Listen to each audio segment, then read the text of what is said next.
Coming up on Tekzilla, don't go deaf using headphones. The top 5 HDTVs from CES cure cancer with the World Community Grid. And yes, a new PSU can fix a dying PC. HD Nation Leatherman flashlights and more. So lean back and crunch another carrot because Tekzilla starts now.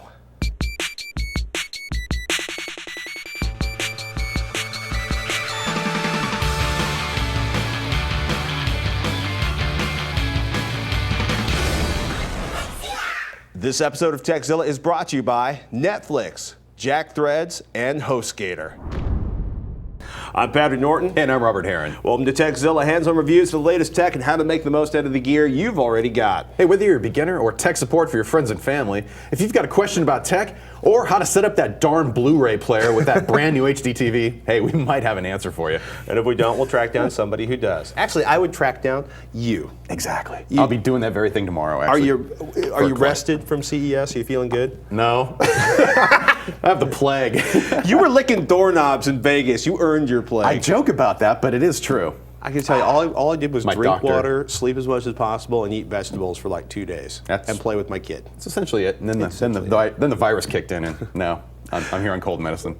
Wikipedia has left the internet for over a decade, the website reads. Check this out. We spent millions of hours building the largest encyclopedia in human history. Right now, the U.S. Congress is considering legislation that could fatally damage the free and open internet. For 24 hours to raise awareness, we are blacking out Wikipedia. There's a little link to learn more, information on contacting representatives. Google actually, this is pretty trippy, they have censored their webpage, their homepage. So you go to google.com, you get that.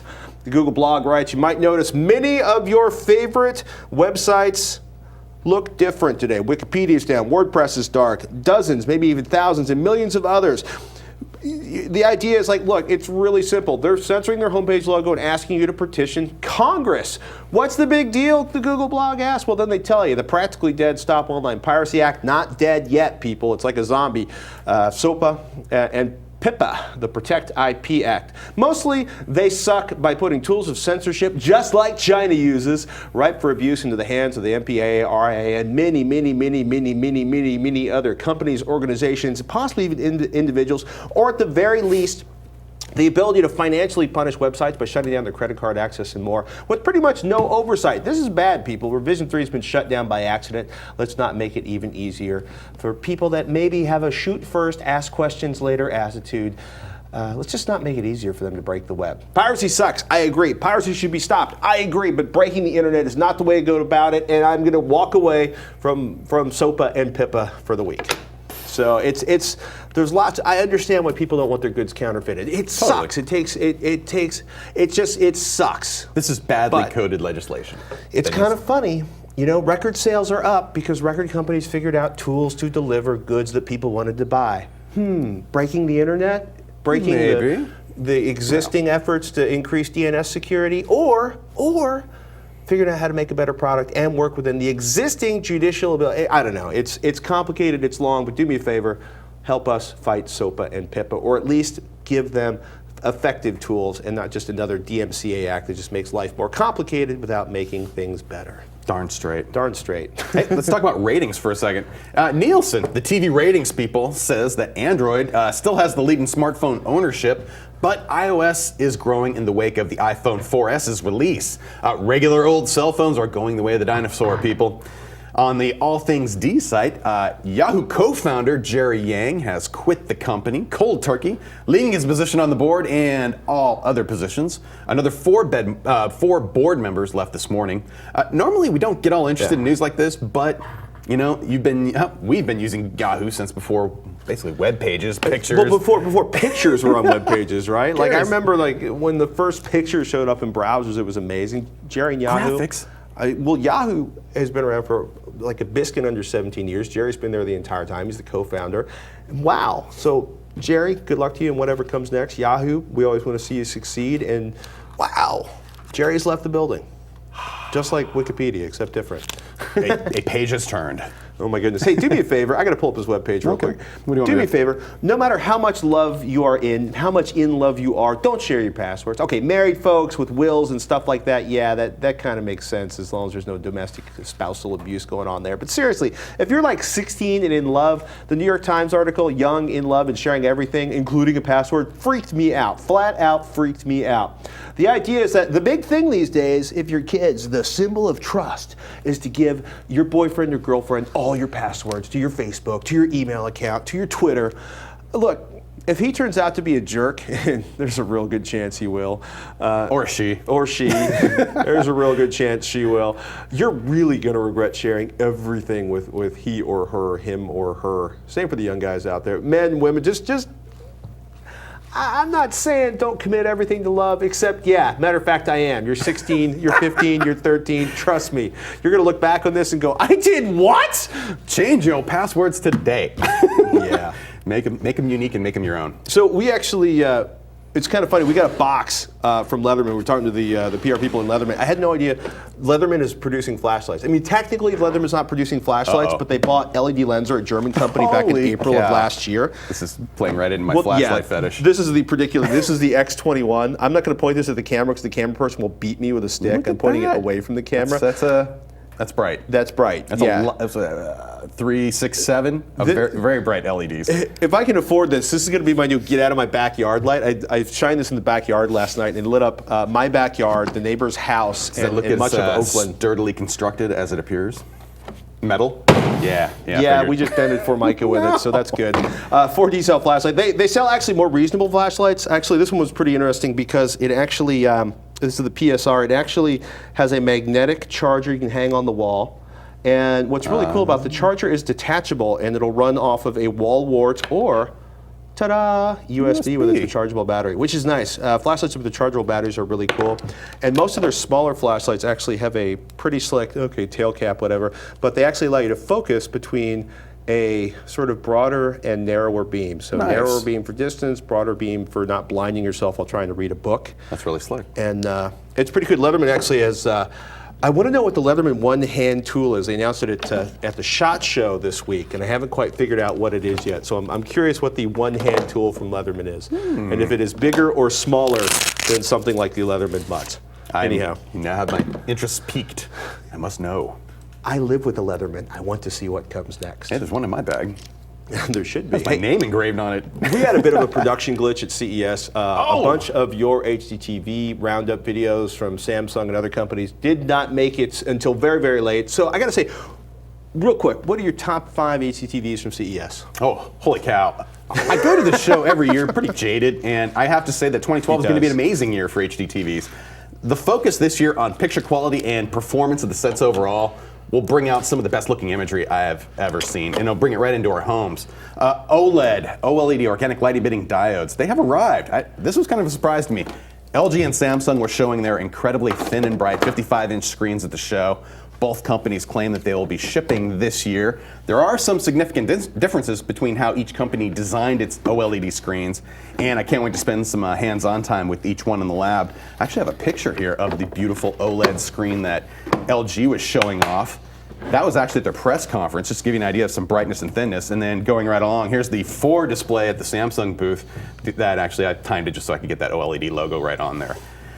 Again, these will be shipping this year, and the key thing here is that they're emissive display technologies like plasma, so that you get the brightness emitting from the pixels themselves. You're not pushing light through a series of layers like you are with LCD, and you're going to see some very dark blacks and very bright picture quality. Extreme contrast, in addition to great performance. Cool. On the projector side of things, it just gets better and better. JVC has some new consumer 4K projectors. This is actually not one, this is the X30, but the X70 and the X90 that look very similar to this feature something they call eShift. It's a pixel shifting technology that helps its trio of native 1080p chips produce near 4K-like detail on the big screen. The X70, X90 are also going to feature IP control over Ethernet, lens presets for constant height projection, and some of the best picture contrast among every projector I've seen in its price range. Just delicious. And JVC's, they have a 4K Pro camera demo running live at the show that just blew me away. And they had that connected to a 4K monitor. Here's a shot of that. A pro camera basically pointed at that model being fed directly into that LCD you see there on the right. That's a Toshiba 4K LCD that they had as being demonstrated with the JVC projector. 4 HDMI cables running out of that camera into that TV to provide all that resolution. Awesome stuff. Now Sharp, some of their solar product got me all warm and fuzzy, of course, and so did the company's upcoming line of new LCD televisions that feature full array local dimming backlighting. Sure, Sharp's new Elite LCDs were the first to do local dimming, but this is the new LE945U series. Here's an example of that beauty right there. It'll provide that same contrast-enhancing local dimming technology at even more attractive prices. Sharp was also showing 2 impressive LCD technology demos.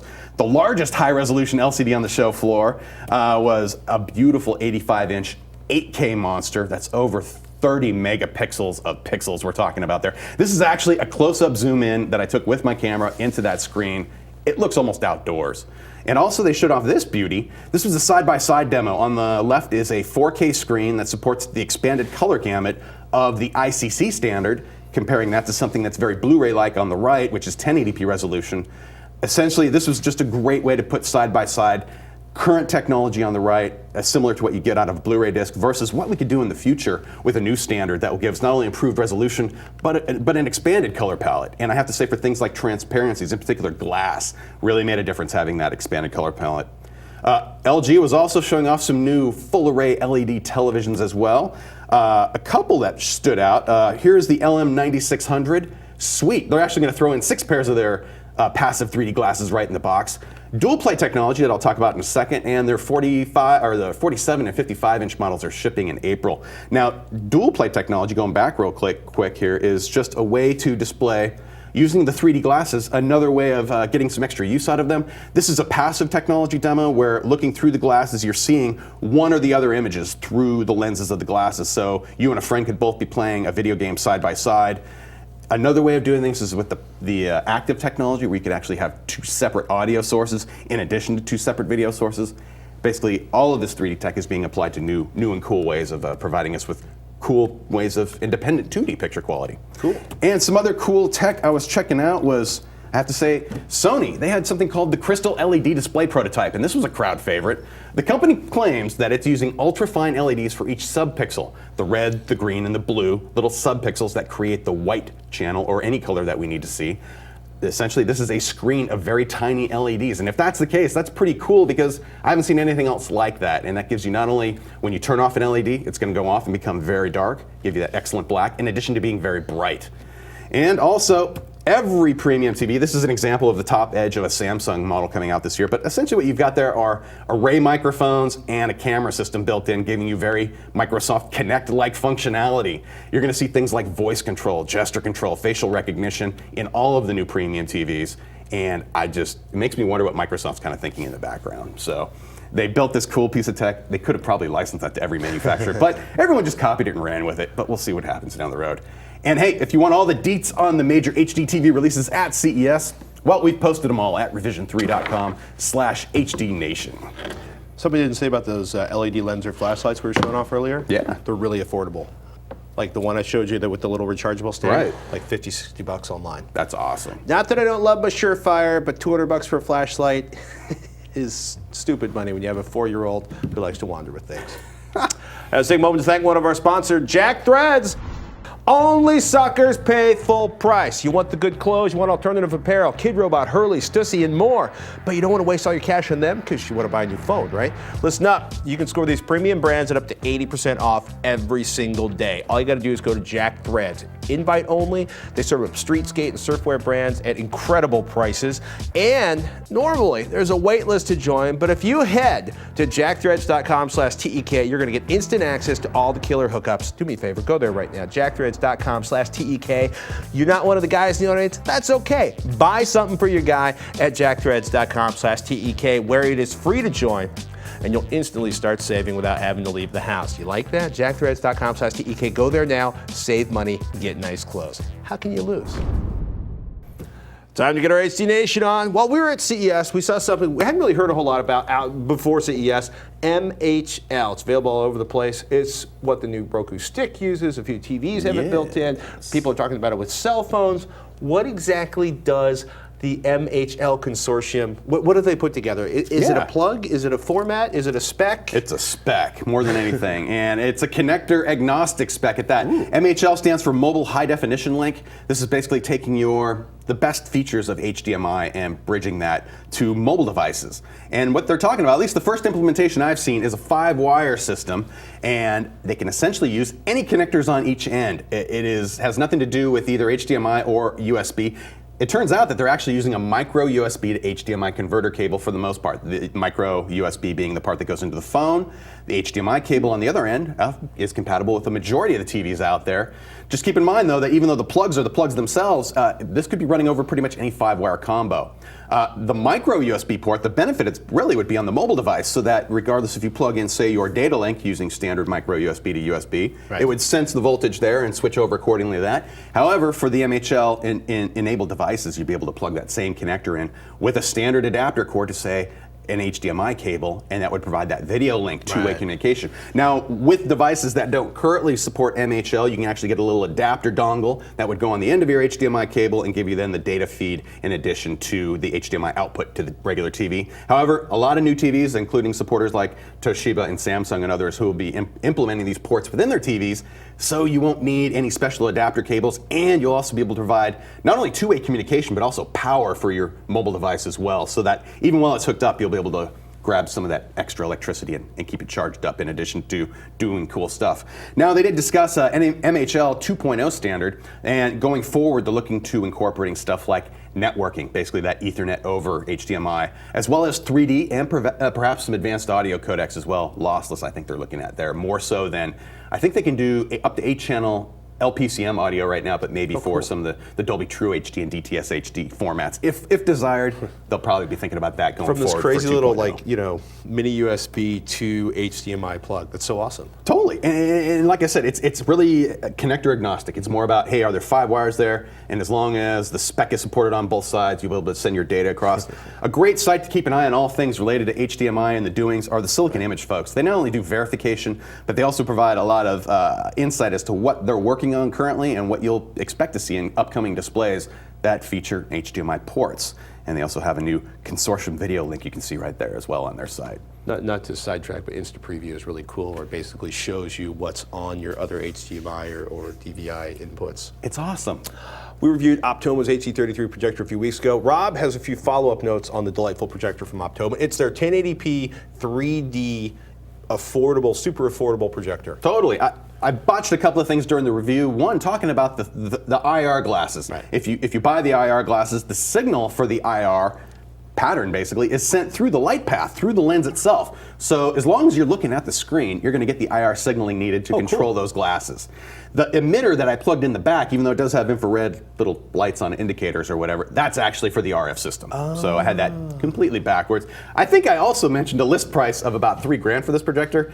The Optoma folks grabbed me right on the show floor at CES and reprimanded me to say, hey, that $1,500, that's the list price for all of that 3D goodness. And people, please, if you're looking for a terrific entry-level 3D front projector that does beautiful 2D output with a little tweak, with a little calibration to it, I have no other recommendation at that price point anyway than the Optoma HD33. That was just a phenomenal price point for what you're getting as far as 1080p 3D. Right. Beautiful big screen. Streets for a biscuit under $1,500. What's the next jump to? What's sort of the next step up from the $1,500 projector? If you want to do 3D, I'd consider that entry level X30 from JVC. That's their entry 3D. Still at 1080p resolution. Also, I don't believe it's 3D yet, but the AE7000 from Panasonic also. It's just another 3-chip design that's just going to give you beautiful image quality. About $2,500 bucks, I want to say, for that one. So it's still in the ballpark. But if you're looking for that 3D output, you're going to spend it about twice as much at the 1080p mark to get your 1080p 3D on. But Gary Redson, how could you not do a review of the Ceton Q and Echo at CES? I thought Robert was a Ceton super fan. Thank you, Gary. Gary, you are correct. And indeed, I failed to meet up with the Ceton folks who were taking visitors at their suite off the show floor at the Las Vegas Hotel. However, the Engadget HD crew brought the Ceton folks along with them to our Revision 3 meetup party where they shared the details about their new products. Essentially what we're talking about here is the Echo. The Echo is their energy-efficient Windows Media Center extender. A little black box with all the functionality of a networked Windows Media Center extender without having to resort to something like an Xbox 360. So that seems like the only other extender product out there. Seaton was claiming 13-watt power consumption during normal use, and its fanless design should fit in quite well in quiet environments. However, I think of more note really will be their new, basically, multi-room DVR, codenamed Q. This will feature a 6-tuner design. I think they're going to have a card-based 6-tuner part coming out as well. 2 terabytes of storage, Windows 7 embedded platform. The model also demonstrated a feature, this model actually featured a slot-loading Blu-ray drive.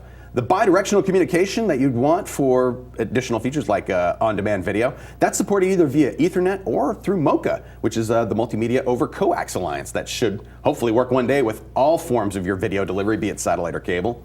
Also on tap from Seaton is companion software they showed off in the form of Windows Phone and Windows 8 Metro apps. And of course, we'll be showing you Seaton's latest and greatest here on the show just as soon as I can get my hands on it. And we're on the list for sure. So. It's a good thing. I can't wait. I will see the multi-room DVR. Affordable extenders too. Yeah. I think that'll help bring it out to more people who are looking to basically put this tech, have one server box like I'm doing with multiple tuners and then spread that throughout the house easily. I mean, I love the Xbox 360, but to have a portable, something a little more affordable maybe, that people can use to easily spread that goodness, that's the way to go. Hey, it's time to thank one of our sponsors, Netflix. With more than 23 million members, Netflix is the world's largest subscription service, instantly streaming TV episodes and movies. Members can instantly watch thousands of titles on a vast array of devices, streaming TV episodes and movies like Microsoft's Xbox 360, Sony's PS3 game console, and the Nintendo Wii console. As a Netflix Unlimited member, you can instantly watch as many movies as you want, anytime you want, for one low monthly price. There are no late fees or due dates. And for a limited time, as a new member and Tekzilla viewer, you can get a free 30-day trial membership. Go to netflix.com/Tekzilla and sign up. And please be sure to use that URL so that they know we sent you.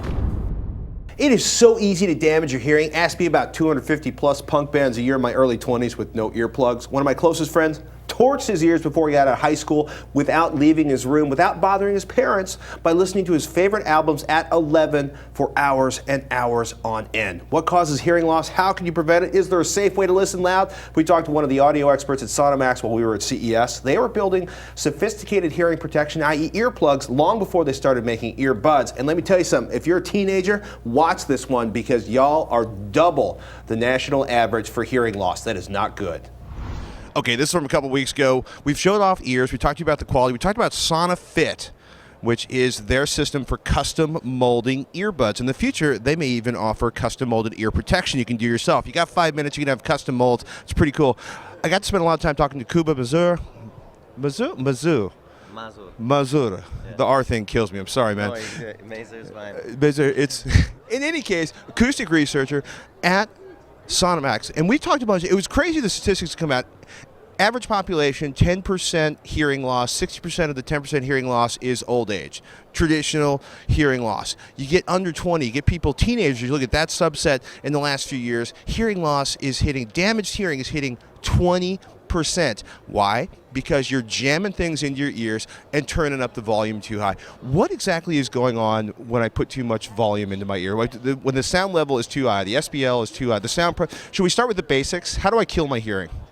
All right, listening too loud for too long is the main key here, because it's not just how loud it is, but how long you're listening or how loud you're in that loud environment. So, you know, if I put my iPod on and I'm just listening for an hour a day, it's okay to have it turned up a little bit more. Granted, I'm not working at a paper mill and going to see the new Transformers movie in a THX surround sound, but so the point is it's really like a dose.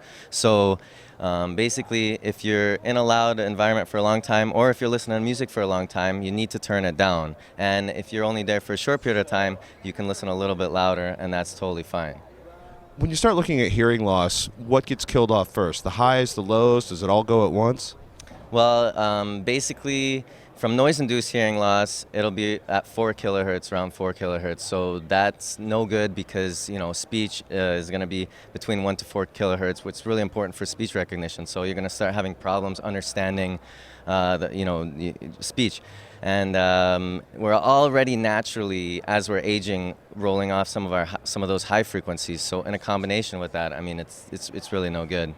So when we talk about listening period and volume, I've got an iPod. I turn it all the way up. How long do I have before I start staring at people trying to figure out what they say?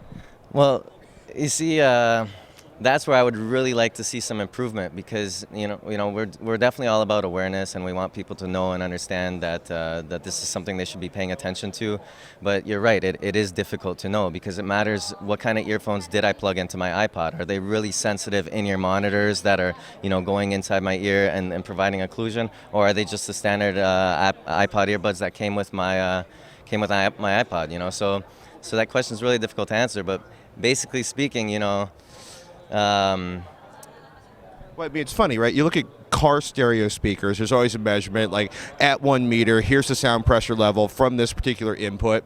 And you can tell an efficient speaker might be, 98, 99 dB, where the same input is going to generate at 1 meter, 85, 83 dB. And that's a huge difference. I mean, 3 decibels will half your time. So if I go, if I'm talking about listening, 85 dB for 8 hours would be what's allowable in the industry if you're looking at regulations. So depending on exactly which regulation we're talking about, but let's just keep it simple here. So as I go up to 88, I've now got 4 hours. 91, 2 hours. So every 3 dB, you're having your time. So like you said, it does matter, and it is a big difference. So you've got 4 minutes at jet engine levels? Yeah, zero, minus minutes at jet engine levels. Stay away, But your number one indicator is basically, if you're feeling, let's just take the bar situation. Let's say I'm going to the bar with my friends, and I have to raise my voice to speak to the next person next to me. Hey, Kuba, did you see that? Exactly. That's an indicator. That's too loud. I'm raising my voice. So you know already that you shouldn't be there very long, or you should be wearing some kind of hearing protection, which there's a lot of stuff out on the market right now. You don't have to spend a lot of money to get, hearing protection that will still allow you to enjoy the music, be at the bar, talk to your friends. And, for me, it's even enjoy it more, because it really, really bothers me. It's even a physiological thing. Like I don't feel good when I'm getting that really loud sound. Well, you have an undergrad degree, a graduate degree. You've spent hundreds, probably thousands of hours of your life researching all of the information that was gathered in industrial environments, how miners are losing their hearing, how people in paper mills and other industrial situations. So you probably hear noise and think, oh my God, I'm not going to be able to hear Brahms when I'm 70. I mean, I'm sitting with an iPod. How do I know when the iPod's up too loud? Not to slag the iPod, my Android device, my home theater, my headphone amplifier. How do I know when I'm listening too loud when I got my headphones on? Well, I mean, the indicator over a longer period of time is basically if you're losing a little bit of sensitivity. So if you find that, let's say I left the bar and I'm still screaming to my friend next to me, and I'm still, it's quiet now. We're already outside, there's no more noise, but I'm still talking loud, because what happened is that's a temporary threshold shift. So that's TTS. Right? And what happens there is your ear has become less sensitive to sound for a temporary amount of time. That's going to come back in about 24 hours, back to normal. But that's a very clear indicator that you were in an area that was too loud, whether it was listening on your headphones or not. Tinnitus, ringing in the ear, like you told me before. That's right. So, I mean, that clear indicator once again, so pay attention to those things. And if you've just really thinking about it, if I'm right next to a loudspeaker that's distorting at a metal bar, it's too loud. I need to get out of there or put hearing protection on. So it seems like rule of thumb: keep the volume down on your iPod, whatever you're listening to, turn the volume down. Number one. Number two, you're going to a rock concert, you're going to a dance hall, you're working with industrial tools, wear earplugs. And before we go, when you're talking about hearing protection, making sure it fits seems to be critical. Yeah, absolutely. Improperly wearing a hearing protector is, just about like not wearing one. It's not going to help you that much. So making sure that, you follow the instructions, you understand whether, if you got a generic fit one, pulling up on your ear, getting up in there, making sure that you have a proper fit, a proper seal. Very important, not that difficult. You've got one pair of ears for the rest of your life. Take care of them. We all love music. We're the generation of portable music players. We've got, thousands of hours of music in our pocket, all of us. And we're not going to be able to enjoy that, If, too many loud shows, too many hours listening to volume 2 on my headphones, will I ever get that hearing back? Absolutely not. Absolutely not. I mean, I'm working with, we do a lot of research with hearing aids and stuff. It's not like glasses. There's no LASIK.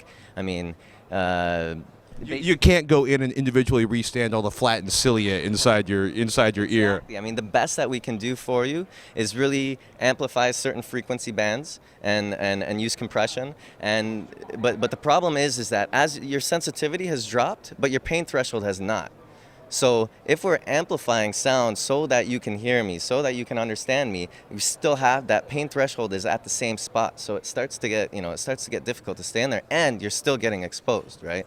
So, I mean, Just turn the volume down, wear earplugs, keep your hearing. I don't want to be like this huge advocate for saying turn the volume down, don't enjoy your music. Enjoy your music, listen to it. Like I said, if it's not for a long period of time, you can listen a little bit louder, But if you're on a plane, if you're flying, cross Atlantic for 8 hours, don't play it loud the whole time. No 4.5 hours of Rage Against the Machine at 11. Exactly. Kuba, thank you so much for taking the time.